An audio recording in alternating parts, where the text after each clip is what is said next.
भगवान शिव जी उनको कहते हैं कि तब ही हो सब संशय भंगा,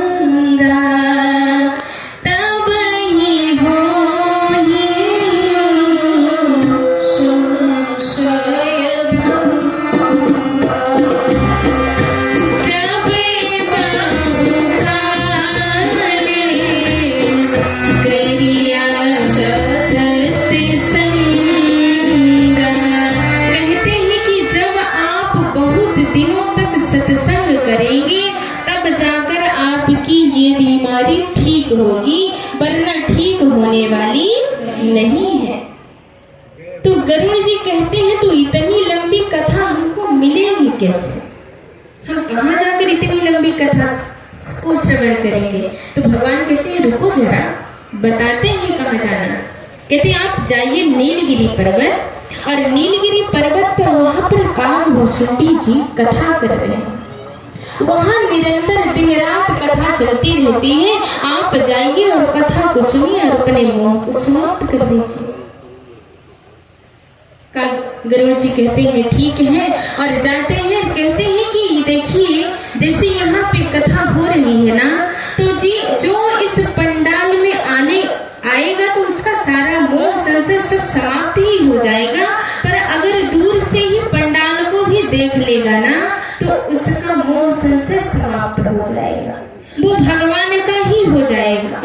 ऐसा कहा जाता है कि जैसे ही गरुड़ जी जाते हैं और उस कुटिया को जहाँ पे कथा हो रही है उस कुटिया को देखते हैं, और देखने मात्र से ही उनका सारा मोह संशय समाप्त हो जाता है। जय हो जय। अभी बताइए कि वो अभी उस कुटिया में प्रवेश नहीं किए हैं।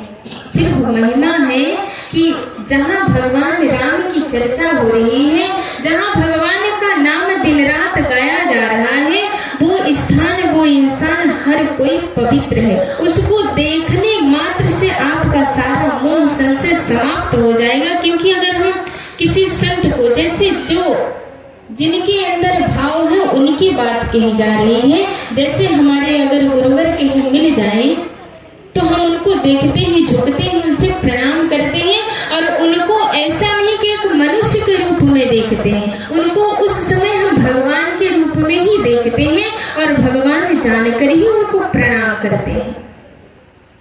ये भगवान की ये महिमा है कि अगर आप उनके नाम का गुणगान कर रहे हैं, उनकी चर्चा कर रहे हैं, उनका नाम ले रहे हैं, तो आपके अंदर वो भाव आना ही आना। आज देखिए कागभूषुंडी जी के यहाँ गरुड़ जी जाते हैं, कागभूषुंडी जी भगवान की कथा कह रहे हैं, और कथा देखते हैं कि अरे, क्योंकि कौवा तो राजा नहीं है ना, कागभूषुंडी जी राजा नहीं है, पक्षियों के राजा कौन है? गरुड़ जी। तो गरुड़ जी को देखते हैं कागभूषुंडी जी कह रहे राजा जी आ रहे हैं, तो अपने आसन से उतर जाते हैं, और उतर करके जाते हैं तो उनका पद प्रक्षालन करते हैं, उनके चरणों की सेवा करते हैं, और उचित स्थान पर बैठा करके कहते हैं कि राजा आप यहाँ कैसे? तब वो अपने सारी कथा बताते हैं कि ऐसा ऐसा हुआ मेरे साथ, इस कारण से मैं इस स्थान पर आया हूँ, पर आज इस दिव्य स्थान को देख करके मेरा सारा मोह संशय समाप्त हो गया। इसीलिए कहते हैं कि भगवान को हृदय में अगर आप बैठा लेते हैं, उनका नाम जपते हैं, उनका सुमिरन करते हैं, उनके विग्रह को दिन रात आप चिंतन करते हैं, तो आपको सतमार्ग में परमार्थ में जाने के लिए कोई नहीं रोक सकता।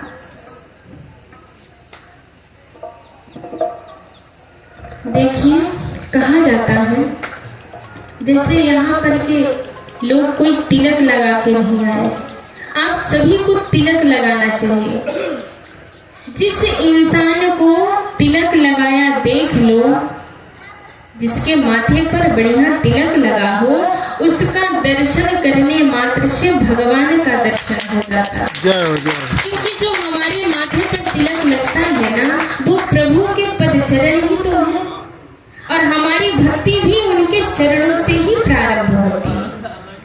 हमें उनके चरणों से ही उनकी महिमा, उनकी भक्ति करना उनके चरणों से सीखनी चाहिए। क्योंकि अगर हम मंदिर में जाते हैं तो सबसे पहले हमको मुख नहीं, उनके चरणों को देखना चाहिए।